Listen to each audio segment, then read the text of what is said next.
Sebastian Vettel! You are the man! Fantastico, fantastico. 4 consecutive world titles. Sebastian Vettel might be the only guy in Formula One history who could win 4 straight world titles and still get booed like he just unplugged the TV during the World Cup final.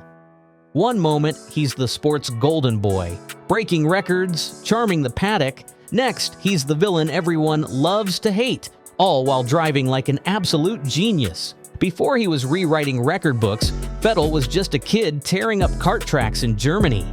His story wasn't one of those slow burn, rise through the ranks type of careers. Even when he was a child, people saw something different in him.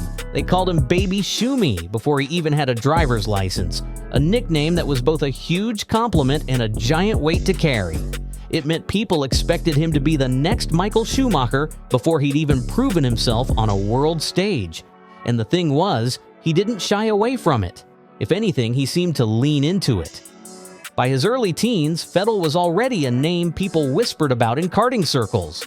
Not in the, oh, he's quick kind of way, but in the good luck beating him kind of way. He wasn't just fast, he was calculating.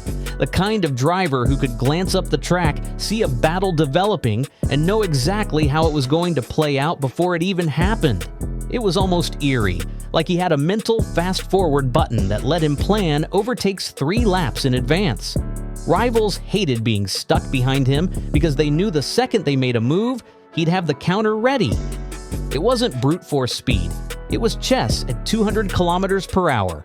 That blend of speed and racecraft is catnip for talent scouts. And Red Bull's junior team pounced on him early. They didn't just want him in the program, they wanted to fast-track him. No endless years in feeder series. No, let's see how he develops. Vettel was too good to waste time. They put him on a career path that skipped the long apprenticeship most young drivers endure. It was like being handed a Formula One boarding pass before you'd even unpacked your karting trophies. Then came 2007. Robert Kubica suffered that terrifying crash in Canada. One of those accidents where you hold your breath until you see the driver moving. BMW Sauber needed a stand-in for the next race, and they called up a 19-year-old Sebastian Vettel. It was a pressure cooker debut. Most rookies in that situation would have been white-knuckling the steering wheel, praying just to make it to the finish without spinning or locking up into a wall.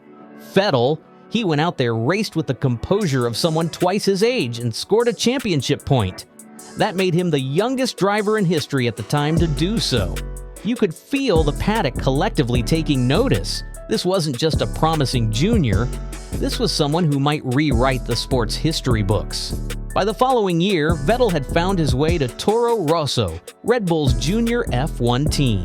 The general expectation: learn the ropes, stay out of trouble, maybe snag a few points if things went your way. Nobody was talking about wins. Toro Rosso wasn't a team that won races. Then Monza happened. It was one of those classic Italian Grand Prix weekends where the weather refuses to play nice. Rain hammering down, puddles forming in braking zones, visibility so bad you'd think drivers were steering through a gray fog. Big teams, seasoned champions, they were all struggling to keep it together. And there's this 21-year-old kid in a midfield car absolutely dancing with the track. On Saturday, he put it on pole position, already enough to make jaws drop. But Sunday, that's when it became legend. Lap after lap, he controlled the race, never putting a wheel wrong, slicing through the spray like it was nothing. And when the checkered flag dropped, he wasn't just a race winner, he was the youngest Formula One race winner ever, and the man who'd just given Toro Rosso their first and only victory. The reaction was pure disbelief. Commentators couldn't stop repeating "unbelievable," almost as if saying it enough times might make it feel less like a movie script. In one weekend, Vettel went from that fast kid in the Red Bull program to a global motorsport sensation. He hadn't just arrived, he'd kicked the door down and announced himself with a win nobody saw coming. By 2009, he moved up to Red Bull Racing. This is where Sebastian Vettel went from talented young gun to something far more polarizing. From 2010 to 2013, he didn't just win, he dominated. 4 world titles in a row. races where he'd take pole position, lead every lap, and win by a margin so huge it looked like the others had been racing in slow motion. And here's the thing, his success wasn't just about being quick behind the wheel, he was obsessive about the craft. He named his cars Kate, Kate's dirty sister, Kinky Kylie, Luscious Liz. He memorized data, stayed with engineers late into the night, hunted fractions of a second like a scientist chasing a cure. Every detail mattered to him. But here's the problem with dominating that much. People start to get tired of you. By 2013, Vettel wasn't just the man at the top, he was the man always at the top. And in sports, especially Formula One, that creates a strange kind of resentment. People like the underdog. People like the fight. When you win too easily, too often, they stop rooting for you and start hoping you lose. And then came the moment that defined his reputation for years, the 2013 Malaysian Grand Prix, otherwise known as Multi-21. Vettel's teammate Mark Webber was leading, Vettel was behind, and the team told them both to hold position until the finish. Multi-2-1, meaning Car 2, stays behind Car 1. Vettel heard it and decided he didn't care. He went for it, passed Webber aggressively, and won the race. On the podium, Webber's face said everything. Furious, betrayed, done with excuses.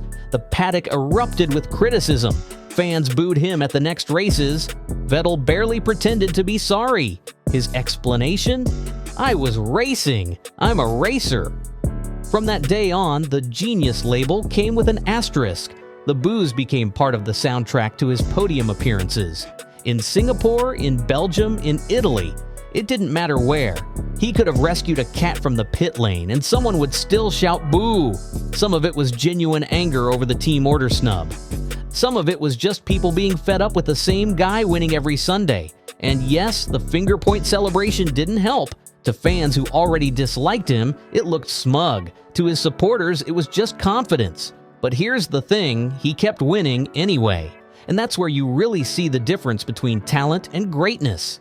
Anyone can be quick when the crowd's cheering for them, but doing it while entire grandstands are booing takes a kind of stubborn, almost defiant resilience. Vettel didn't flinch. He didn't change his driving style to win people over.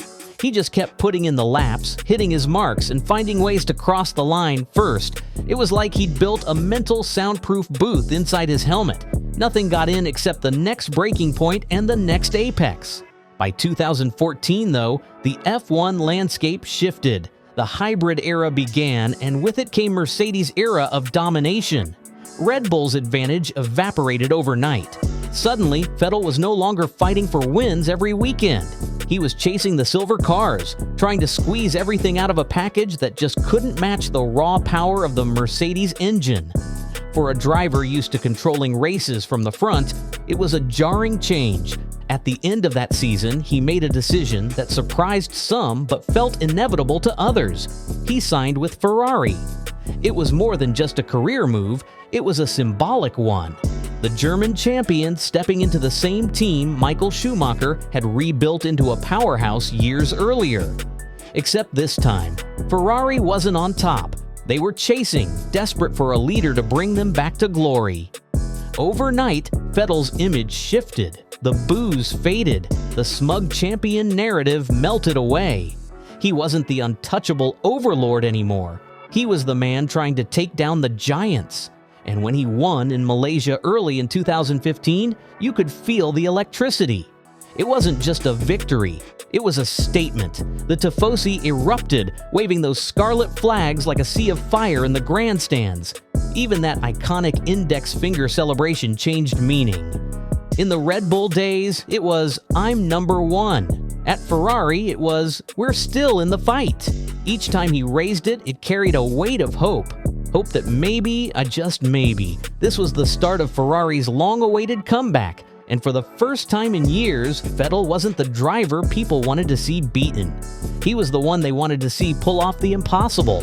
The Ferrari years had everything. Brilliant wins, heartbreaking mistakes, and moments that tested his composure. The 2018 German Grand Prix still stings for many Vettel fans, leading in front of a home crowd and then sliding off into the gravel. But somewhere in those years, Vettel changed. He wasn't as defensive in interviews. He was quick to take responsibility for mistakes. He mentored younger drivers, cracked jokes at his own expense, and started to show a softer, more self-aware side. When he moved to Aston Martin, the villain image was gone. He was the respected veteran, the guy younger drivers looked up to, the one who'd pull someone aside for advice, not a fight. And then came the transformation no one predicted back in the Red Bull days. Vettel, the activist. He showed up to races on a bicycle. He picked up litter in the grandstands. He spoke about climate change, human rights, and equality in places where those conversations weren't always welcome. Fans who once booed him now applauded his sincerity. Even Lewis Hamilton, his fiercest rival, called him one of the most genuine people he'd ever met in the sport. So, was Sebastian Vettel ever truly unlikable? Or was he just too good, too soon, in a sport that can turn on its champions the moment they stop being underdogs? The truth is, the same qualities that made him great, obsession, fearlessness, and complete self-belief, also made him polarizing. He didn't just play to win, he played to win his way, and if that meant ruffling feathers, so be it. The arc of his career, rookie sensation, unstoppable champion, public villain, respected elder, might be one of the most fascinating in Formula One history. Because through every stage, he never stopped being the same competitor at heart. So, what's your verdict? Was Sebastian Vettel a misunderstood genius, an arrogant champion, or just a racer doing whatever it took? Drop your take in the comments, hit like if you enjoyed the ride, and subscribe for more F1 deep dives, because we've got plenty more paddock secrets to unpack.